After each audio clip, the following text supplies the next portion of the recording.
బులెటిన్లో మరో breaking news చూస్తున్నాం. తిరుమల శ్రీ వెంకటేశ్వర స్వామి భక్తులకు శుభవార్త. శ్రీవారి వైకుంఠ ద్వార దర్శనంలో ఆన్లైన్ ద్వారా దర్శన టికెట్లు పొందే భక్తులకు ఈసారి డబుల్ బోనాంజా లభించనుంది.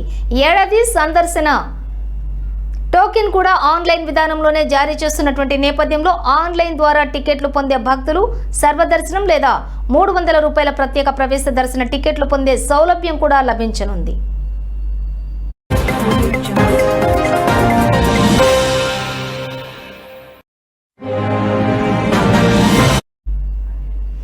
కాగా శ్రీవారి ఆలయంలో ఈ ఏడాది 10 రోజుల పాటు భక్తులకు వైకుంఠ ద్వార దర్శనాన్ని కల్పించనుంది టీటీడీ. డిసెంబర్ 30వ తేదీ నుంచి 2026 జనవరి 8వ తేదీ వరకు భక్తులను వైకుంఠ ద్వార దర్శనానికి అనుమతించనున్నారు.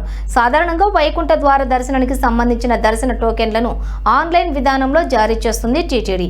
సర్వదర్శనం భక్తులకు తిరుపతిలో ప్రత్యేకంగా కౌంటర్లను ఏర్పాటు చేసి దర్శన టోకెన్లు ఆఫ్లైన్ విధానంలో జారీ చేస్తుండగా ప్రత్యేక ప్రవేశ దర్శన టికెట్లు ఆన్లైన్ విధానంలో జారీ చేస్తుంది.